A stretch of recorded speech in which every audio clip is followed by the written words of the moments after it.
தேர்தல் பத்திரத்தை பொறுத்த வரைக்கும் எந்த கட்சி இதை விமர்சனம் வைக்கிறாங்க?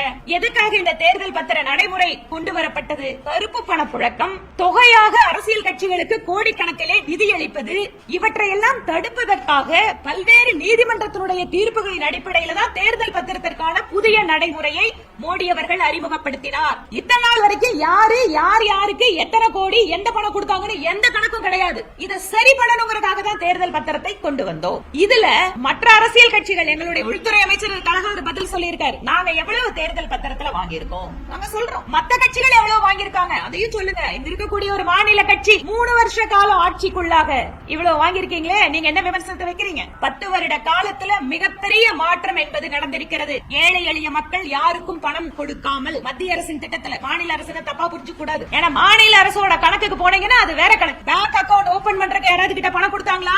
இன்னைக்கு இலவசமாக ரேஷன் கடைகளில் அரிசி கோதுமை கொடுக்கறாங்க. யாருக்காவது பணம் கொடுக்கறாங்களா? மக்கள் முத்ரா லோன் வாங்குறதுக்கு யாருக்காவது பணம் கொடுக்கறாங்களா? ஸ்வநிதி தெருவோர வியாபாரிகளுக்கு 10,000 ரூபாய் லட்சக்கணக்கான வியாபாரிகள் தமிழ்நாட்டில் வாங்கியிருக்காங்க. யாருக்காவது பணம் கொடுத்தாங்களா? மத்திய அரசாங்கத்தின் திட்டங்களை இவ்வளவு வெளிப்படையாக நேரடியாக பயனாளிகளுக்கு கொண்டு போய் சேர்த்து கொண்டிருப்பது மத்திய மோடி அவர்களுடைய அரசு. அதனால் இந்த ஒரு தெளிவான வெளிப்படைத்தன்மை இருக்கக்கூடிய ஒரு அரசாங்கத்தின் மீது எப்படியாவது ஒரு கழகத்தை சொல்ல முடியுமான்னு தேர்தல் பத்திரத்தை சொல்றாங்க. அது திருப்பி சொல்கின்ற கட்சிகளை கேள்வி கேட்டால் அவர்களிடம் பதில் இல்லை.